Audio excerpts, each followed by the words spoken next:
ठाकुर का कुआं कहानी कहें या कविता कहें, इस बात को लेकर बिहार की राजनीति में पिछले 2 दिनों से हड़कंप मचा हुआ है।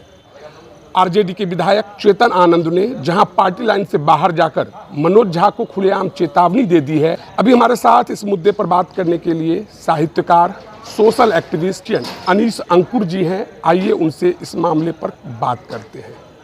सर, डेली बिहार में स्वागत है। सर, ठाकुर का कुआं, इससे लोगों को, खासकर भूमिहार समाज के लोगों को आपत्ति क्यों है? नहीं, किसी को आपत्ति नहीं होनी चाहिए, किसी जाति समुदाय को नहीं आपत्ति होनी चाहिए। ये ओम प्रकाश वाल्मीकि की जो खुद ही एक बहुत ही मशहूर लेखक हैं, उनकी कविता है और उसमें किस तरह से सामंती शक्तियाँ पिछड़े दलितों, गरीबों को, मजलूमों को सताती हैं, दबाती हैं, उस संबंध में ये कविता है। किसी को क्यों बुरा लगना चाहिए अगर वो खुद शोषक ना हो, सामंती मिजाज का ना हो, शासन गरीबों और दलितों पर, पिछड़ों पर शासन को अस्थायी न बनाना चाहता हो तो क्यों किसी को बुरा लगेगा? बाहुबली आनंद मोहन का कहना है कि जिस समय यह ठाकुर का कुआं कहानी या कविता लिखा गया वह कई सालों पहले था, अब स्थिति बदल चुकी है। क्या आपको लगता है कि समाज में ठाकुर का कुआं नामक ऐसी कोई स्थिति अब नहीं है?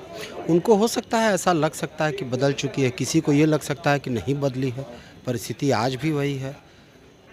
आप बिहार के विभिन्न गांवों में घूमते हैं, साहित्य से जुड़े हुए हैं, निम्न वर्ग के लोगों की समय समय पे मदद करते हैं, आपका अपना तजुर्बा क्या? देखिए, पूरे समाज में 2 तरह की शक्तियाँ हैं। एक तरफ जो गरीब हैं, मजलूम हैं, किसान मजदूर हैं, उनकी दावेदारी बढ़ी है पिछले 20-25 सालों से, लगभग 70-80 साल से बिहार में जो संघर्ष चल रहे हैं, दावेदारी बढ़ रही है। दूसरी तरफ वो शक्तियाँ जो पहले पुरातनपंथी शक्तियाँ जो सत्ताधारी थी, जिनका समाज में वर्चस्व था, उनकी सत्ता गई है, जा रही है, तो उनको बेचैनी हो रही है। लेकिन बिहार फिर भी अगर देखें तो बहुत बेहतर स्थिति में है।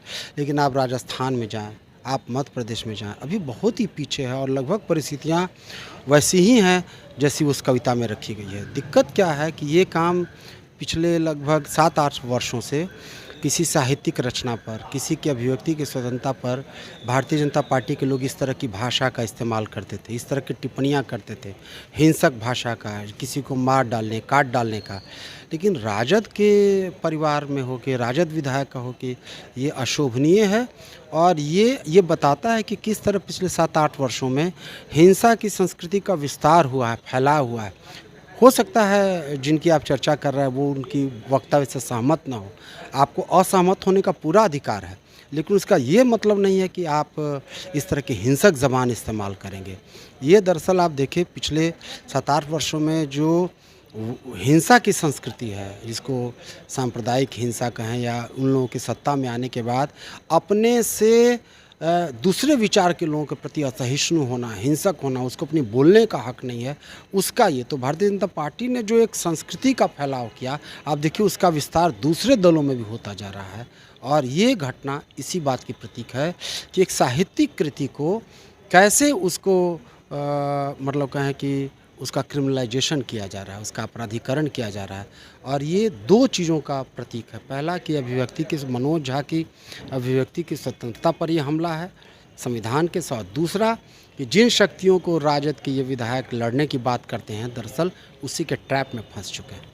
और मनोज झा ने अपने भाषण के दौरान साफ कर दिया था कि मैं जिस ठाकुर का प्रयोग कर रहा हूँ वह कोई जाति विशेष नहीं है, हमारे अंदर, आपके अंदर या समाज में जो लोग बैठे हुए उसके अंदर है।